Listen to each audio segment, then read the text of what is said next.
અમરેલીની પાટીદારની દીકરી સાથે જે બન્યું, એમને જેલમાં મોકલવામાં આવી, સરઘસ કાઢવામાં આવ્યું, એ પછી વિરોધનો વંટોળ શરૂ થયો અને આ વિરોધનો વંટોળ છેક સુરત પહોંચ્યો. કારણ કે અમરેલીમાંથી ઘણા બધા જે પાટીદારો છે તે સુરત રહે છે, એટલે સુરતમાં પણ આ વિરોધ થવો સ્વાભાવિક હતો. કારણ કે ત્યાં પણ પાટીદારની ઘણી બધી દીકરીઓ છે, એમની સાથે આવો અન્યાય ન થાય તે માટે અત્યારે ત્યાં પણ વિરોધ થઈ રહ્યો છે. અને સુરતની અંદર ઈગલ પાર્ટી પ્લોટ છે, ત્યાં એક ખાનગી સભાનું આયોજન કરવામાં આવ્યું હતું, જેમાં બધા જ પાટીદારોને બોલાવવામાં આવ્યા હતા.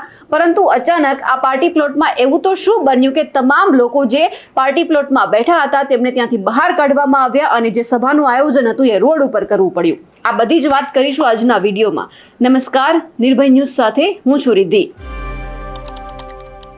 સુરતના મોટા વરાછાની અંદર જે ઈગલ પાર્ટી પ્લોટ આવેલો છે તેમાં એક સભાનું આયોજન કરવામાં આવ્યું હતું. એમાં તમામ પાટીદારના લોકોને આમંત્રિત કરવામાં આવ્યા હતા. કારણ કે અમરેલીમાં જે ઘટના બની તે બાદ બધા જ લોકોને હવે ચિંતા સતાવા લાગી હતી. આ જ બેઠકની અંદર અલ્પેશ કથિરિયા છે અને ધાર્મિક માલવ્યા જે પાટીદાર આગેવાનો છે તે પણ હાજર રહ્યા હતા.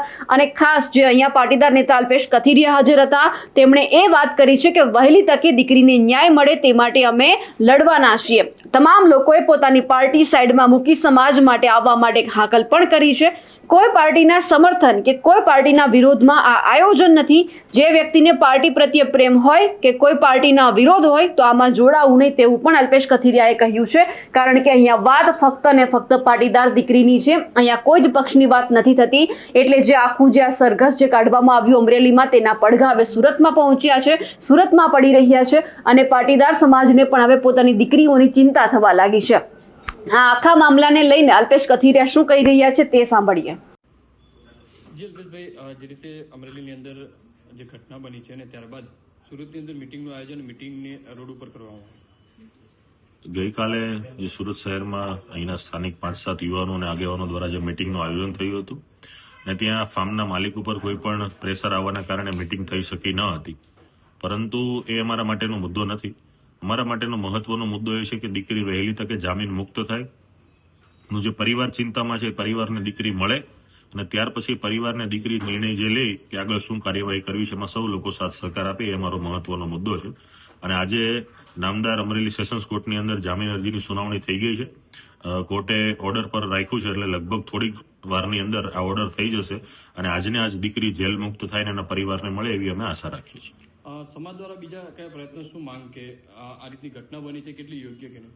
સમાજ દ્વારા એક જ માંગ છે કે આ ઘટના છે એ યોગ્ય નથી અને જે કોઈ પણ રીતે દીકરીને ખોટી રીતે સંડોવી છે, જે એનું અપમાન થયું છે, એના બદલે એનું સન્માન થવું જોઈએ. અને દીકરીના પરિવારની જે હવે કંઈ પણ વાતો હોય એ સમાજે સાંભળીને એનું સુલેહથી સમાધાન થવું જોઈએ. રાજકીય પક્ષો પણ અલગ અલગ આવી રહ્યા છે, શું કેવું છે તે બાબતે? દરેક રાજકીય પક્ષો કે જાહેર જીવનના લોકોએ આ ઘટનામાં જોડાવું જોઈએ, પરંતુ રાજકારણને સાઈડમાં રાખીને આવવું જોઈએ. હું પણ ભારતીય જનતા પાર્ટી સાથે જોડાયેલો છું કે બીજા કોઈ આગેવાનો જે છે કોંગ્રેસ સાથે છે, કોઈ આપ સાથે જોડાયેલા છે, કોઈ આગેવાનો છે કે જે કોઈ સંસ્થા સાથે જોડાયેલા છે, પોલિટિકલ માણસો નથી. ત્યારે દરેક વ્યક્તિએ સંયમ અને મર્યાદા જાળવી કોઈ પણ વ્યક્તિગત વાર, પાર્ટી ઉપર વાર કે પાર્ટી વિરુદ્ધની વાતો કર્યા વગર દીકરીના મુદ્દે શું કરી શકાય, દીકરીને કઈ રીતે ન્યાય મળે અને દીકરીની જે આશા કે અપેક્ષા હોય કે દીકરીની જે બાબત છે એની સાથે સાથે ઉભું રહેવું એ દરેકની ફરજ બને છે. કે રાજકારણને સાઈડમાં મૂકી અને સમાજની દીકરીને શું જોઈએ છે અને કઈ રીતે એને બહાર લાવી એના પ્રયત્નો હોવા જોઈએ. એની તારીખ આવતીકાલે પડી છે.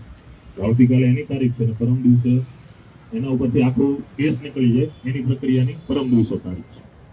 આજે આપણે પ્રયાસ ઘણા કર્યા, ખોડલધામ સંસ્થા દ્વારા અને પક્ષકારો જે ફરિયાદી હતા એને બોલાવ્યા, વચ્ચે સમાજના આગેવાનો મધ્યસ્થી દ્વારા આખું નિરાકરણ લાવવાના પ્રયત્નો થયા. પરંતુ કોર્ટ કાર્યવાહી એક વખત આપણને ખબર છે અને આપણે તો એના ભોગ પણ બન્યા છીએ. એક વખત કાર્યવાહી થયા પછી શું પ્રશ્નો આવતો હોય છે. એટલે વહેલી તકે દીકરી કઈ રીતે આવે એ માટેના પ્રયત્નો છે. કોઈ પણ પાર્ટીના સમર્થનમાં, કોઈ પણ પાર્ટીના વિરોધમાં આપણો કોઈ પ્રોગ્રામ નથી. એટલે દરેક વ્યક્તિઓએ પોતપોતાની પાર્ટીને સાઈડમાં રાખીને આમાં જોડાવવું તો આવવાનું. કોઈને પાર્ટી પ્રત્યે પ્રેમ હોય તો કોઈને કોઈ પાર્ટી પ્રત્યે વિરોધ હોય તો દીકરીવાળી લડાઈમાં જોડાવવું નહીં.